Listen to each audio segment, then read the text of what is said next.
They say money can buy anything. Cars, mansions, even respect. But one morning in Lagos, a billionaire discovered a treasure his billions could never buy. And it all began when he caught a poor waitress feeding his disabled son. What he did next left the entire city speechless. The city of Lagos awoke in its usual rhythm that day. The streets pulsed with the sound of honking danfos, hawkers shouting about bread and groundnuts, and motorcycles weaving recklessly like restless bees.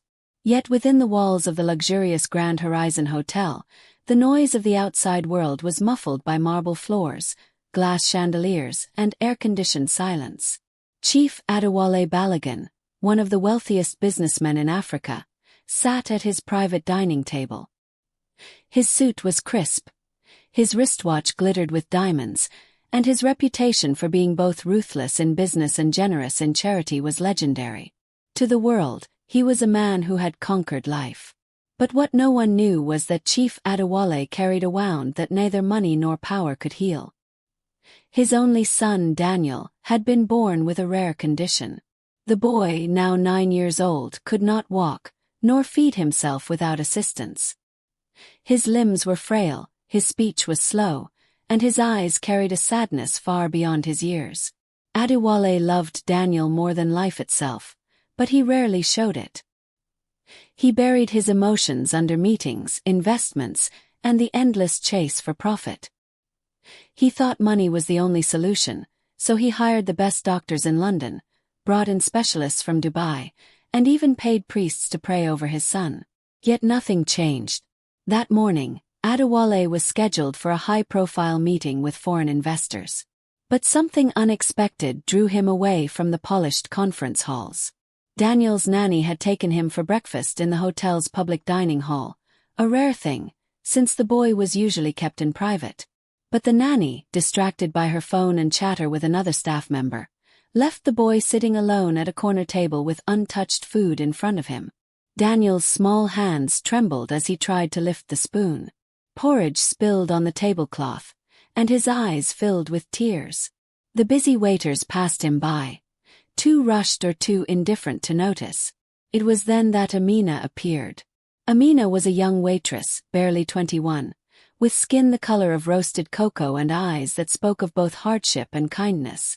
Her uniform was faded, and the soles of her shoes were worn thin from countless double shifts. She had grown up in Makoko, one of the poorest communities in Lagos, where wooden shacks floated on dirty waters and families survived on little more than hope. Every kobo she earned at the hotel went to care for her younger siblings, who waited for her each night with hungry bellies and eager eyes. When she saw Daniel struggling, something in her heart stirred. She set down the tray she was carrying, ignored the scolding glance of her supervisor, and walked over to the boy. "Little one," she said softly, crouching beside him. "Let me help you." Daniel looked at her, unsure, but his hunger won over his hesitation. Amina took the spoon, scooped a bit of porridge, blew on it gently to cool it, and brought it to his lips. The boy ate, and for the first time that morning he smiled faintly. She continued feeding him patiently, wiping the porridge from his chin with a corner of her own apron when no napkin was nearby. What Amina did not realize was that she was being watched. From across the hall, Chief Adewale had just entered. He was about to wave angrily at the careless nanny when his eyes froze on the sight before him. His son, laughing softly as this poor waitress fed him as though he were her own child. Something tightened in Adewale's chest. He had paid the world's best caregivers, yet his son never smiled that way with them. And here, a girl in a faded uniform with no medical training, no wealth, no power, just kindness, had given his son a joy he hadn't seen in years. As Adewale watched, his mind drifted back decades, to a time when he too had known hunger. Before the cars, before the mansions, he had been just a barefoot boy selling oranges on the roadside. His mother had fed him with the same patience, even when there was barely enough food to go around. She always told him, "Son, wealth is not measured by what you keep for yourself, but by what you share with others." He had forgotten those words in his climb to the top. But now, watching Amina, he felt them echo in his bones. But not everyone in the dining hall shared Adewale's silent awe. The head supervisor, a sharp-tongued woman named Madame Funk, stormed over, her heels clicking like gunshots on the tiles. "Amina," she barked, "what do you think you are doing? Who told you to touch that child? Do you want to lose your job?" Amina froze. She had not even realized whose child she was helping. Her heart pounded. The Grand Horizon was strict. Staff were not to interact with guests beyond serving orders. She bowed her head, expecting the worst. But before Madame Funk could say another word, a deep voice boomed across the room. "Leave her." The entire hall went silent. Every head turned as Chief Adewale walked forward, his presence commanding, his gaze fixed on Amina. "Sir," Funk stammered, "I apologize, she was out of line. I said leave her." Adewale's tone left no room for argument. The supervisor swallowed her words and retreated. Now it was just Adewale, his son, and the trembling waitress. Amina quickly stood, lowering her eyes. "I'm sorry, sir. I didn't mean any disrespect. I couldn't watch him struggle." Adewale studied her. "Do you know who this boy is?" She shook her head. "No, sir. To me, he is just a child who was hungry." Those words struck deeper than she realized. To the world, Daniel was the heir of a billionaire. But to this young woman, he was simply a child. That simplicity, that sincerity, touched something raw in Adewale's heart. "What is your name?" he asked. "Amina, sir." He nodded slowly. "Thank you, Amina." Then, to her shock, the billionaire took a chair and sat beside his son. He placed a hand on Daniel's shoulder, something he hadn't done in public in years. And together, they watched as the boy finished the meal that Amina had lovingly fed him. By midday, the hotel was buzzing with whispers. Who was this waitress who had caught the attention of Chief Adewale himself?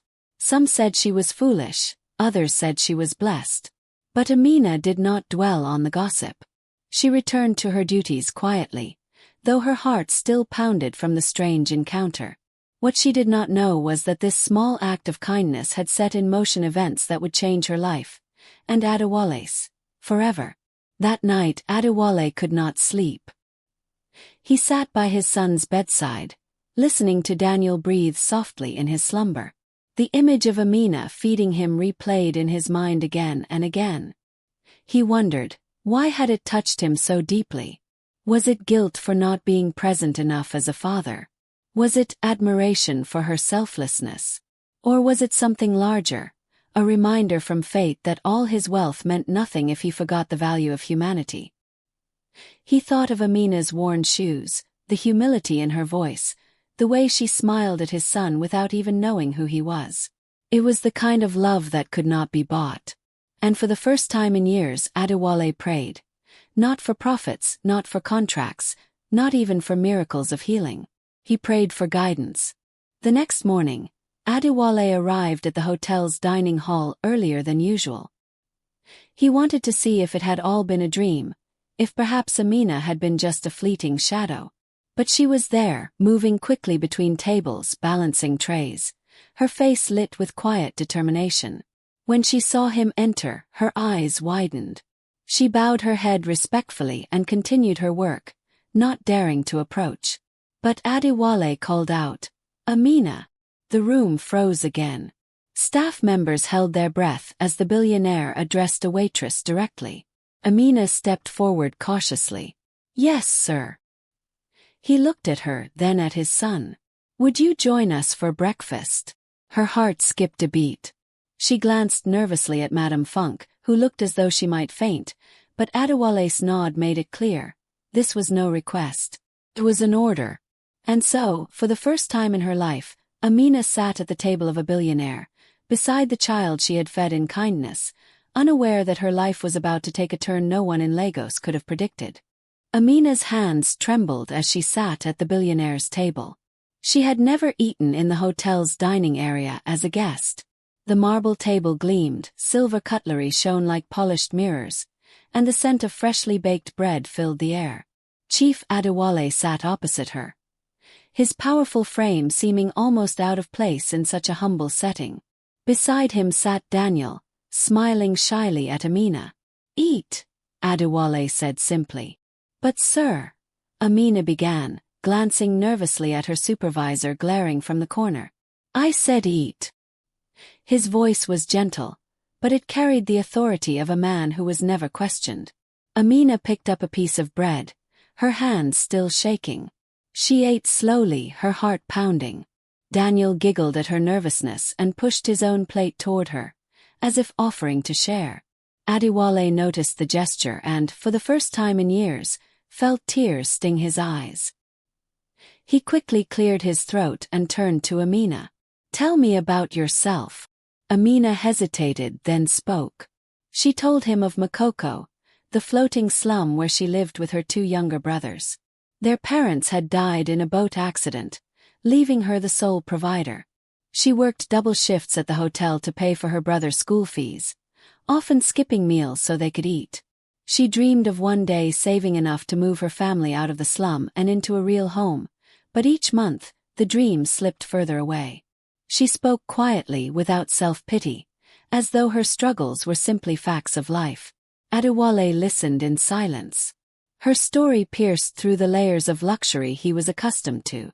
For all his billions, he realized, he had never truly known struggle the way this girl did. By the end of breakfast, Adewale leaned back in his chair. "Amina," he said, "would you consider working for me directly?" Her eyes widened. "For you, sir?" "Yes. As Daniel's personal caregiver. You seem to have a gift, something no doctor or nurse I've hired has been able to give him. You gave him joy." Amina blinked, overwhelmed. This was more than she had ever imagined. But then fear crept in. "Sir, I am not trained.